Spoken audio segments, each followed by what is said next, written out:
Orang Indonesia yang tidak punya paspor ada 85% penduduk. Tahu artinya? Bahkan dari 15% yang berpaspor terbanyak tercatat hanya paspor haji. Artinya apa kira-kira? Demikian awal pembicaraan dibuka oleh sahabat saya yang jadi menteri saat ini. Kita lanjut. Orang asing masuk ke Indonesia paling banyak tercatat adalah sekitar 9 jutaan orang per tahun, di mana length of stay-nya tinggal di Indonesia di Batigari. Artinya, dari 9 juta tersebut 40%-nya adalah orang yang sama bolak-balik keluar masuk Indonesia. Artinya apa? Betul, artinya belum banyak orang mancanegara yang memanfaatkan wisata ke Indonesia. Kebanyakan bisnis trip. Bagaimana membuat lama tinggal length of stay menjadi lebih dari 5 hari dan spendingnya per orang wisatawan asing lebih dari $500 per harinya. Dan pebisnis spendingnya lebih dari $20.000 per hari karena belanja barang-barang untuk usaha. Kalau menjawab pertanyaan di awal paragraf tersebut, maka sesungguhnya 85% warga tidak pernah melihat apapun kemajuan negara lain seperti Tiongkok di mainlandnya, kemajuan Hong Kong, Singapura, Dubai, London, New York. Itu baru sisi kotanya. Belum lagi dari sisi wilayah industri dan usahanya. Pusat bisnis hulu, heavy industry, high-tech industry, digital IT industry, Silicon Valley, military industrial complex, farmasi industrial complex, food estate, dan lain sebagainya. Juga dapat dipastikan buku yang dibaca, informasi yang diterima sebatas kulit dan covernya saja. Ditambah lagi pasti tidak pernah berjumpa kaum bilioner properti atau properti mogul, whaler, bilioner Wall Street, venture kapitalis, bilioner entertainment, bilioner sport, bilioner heavy industry, bilioner food industry, precious metal bilioner, dan ratusan bilioner dari berbagai bidang usaha. Karya-karya kekinian, biomedical, RNA, dan DNA engineering, teknologi radar dan satelit, HARP, mesin perubah cuaca, nuklir, reaktor non-uranium, plus bursa-bursa pusat perdagangan bahan baku, mineral, kimia, persenjataan makanan, dan ribuan industri hulu lainnya. Karena itu, kalau New Mind mendapat mandat, maka dalam 5 tahun pertama ini, tahun terpenting untuk bisa membuat 10 juta orang lebih untuk belajar ke seluruh dunia dibayari negara. Di awalnya kirim 1 juta orang belajar ke Amerika, 1 juta orang belajar ke Tiongkok, dan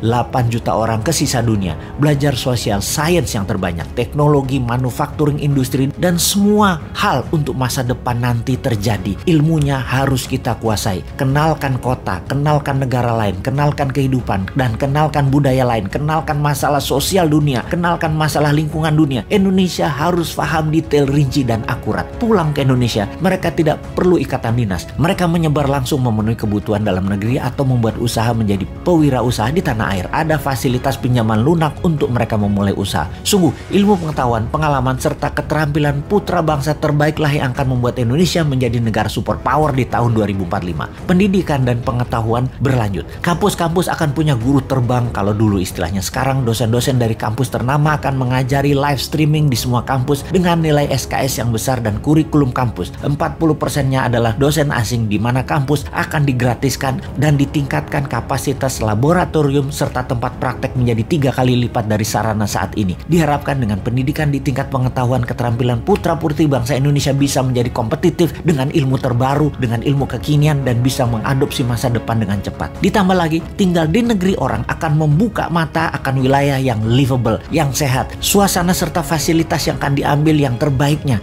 yang akan dicocokkan dengan budaya lokal Indonesia, membuat masa depan eco-living Indonesia adalah yang terbaik di dunia. Setelah membuka wawasan dan menambah ilmu, di mana mereka nanti berkarya sekembalinya ke tanah air. Indonesia akan memiliki 30 kek kawasan ekonomi khusus dengan luas rata-rata 3.000 hektar. Setiap kek akan memfokuskan pada beda-beda produksinya di setiap daerah di mana bisnis tersebut berada. Kita menargetkan setiap kek akan menampung 1 juta populasi, di mana saat ini kita sudah punya kek seperti Jababeka. Jababeka ada 1 juta orang hidup di sana, dan kawasan ekonomi khusus Jababeka GDP per kapitanya saat ini adalah 8 kali GDP per kapita nasional, yaitu $32.000. Indonesia akan punya 30 kek baru disebar di seluruh Indonesia. Ditarget dalam 20 tahun ke depan GDP per kapita kawasan kek mencapai $100.000 per kapitanya. Di kek, pengusaha tidak bayar pajak selama 5 tahun, juga mendapatkan kebebasan pajak free tax hingga 15 tahun untuk produk yang 100% ekspor. Free tax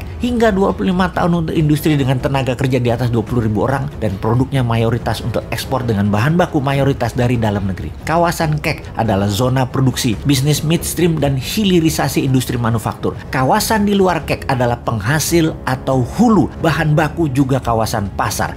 kita jelaskan agar lebih paham lagi dalam ilustrasi yang sederhana. Tiongkok adalah negara produsen. Indonesia adalah negara sumber daya alam, sumber bahan baku produksi. Indonesia dipaksa atau didesain jadi negara pasar finish produk Tiongkok. Bukti negara pasar. Transaksi Indonesia dengan Tiongkok, Tiongkok surplus alias Tiongkok untung. Jadi sekali lagi kita rangkum. Bahan baku SDA Indonesia dikeduk, dapat harga murah, finish produk dibalikin lagi ke Indonesia, dibeli dengan harga mahal banget. Negara tengah Tiongkok itu untung. Dia pegang modal, teknologi, dan finish produk. Indonesia yang punya sumber bahan baku dikadalin, dibeli Tiongkok dengan harga murah, lalu balik lagi dari hasil akhirnya dengan harga tinggi. Sudahlah, karena bernegara saat ini geblek dan rakyatnya diganjel pakai info-info buzzer. Jadi nggak paham kalau Tiongkok itu kuasai hulu, mid, dan hilir. Kita yang ambiar. Jadi ke depan kita bagaimana? Ya seperti usulan di awal, buat kawasan ekonomi khusus, pakai printing money pembiayaannya. Kayak zaman Newman nanti adalah bagai Tiongkok yang kita geser ke dalam kawasan. Bahan bakunya dari dalam negeri, dikelola di dalam negeri, hasilnya untuk dalam negeri dan ekspor, itu baru jenius bernegaranya.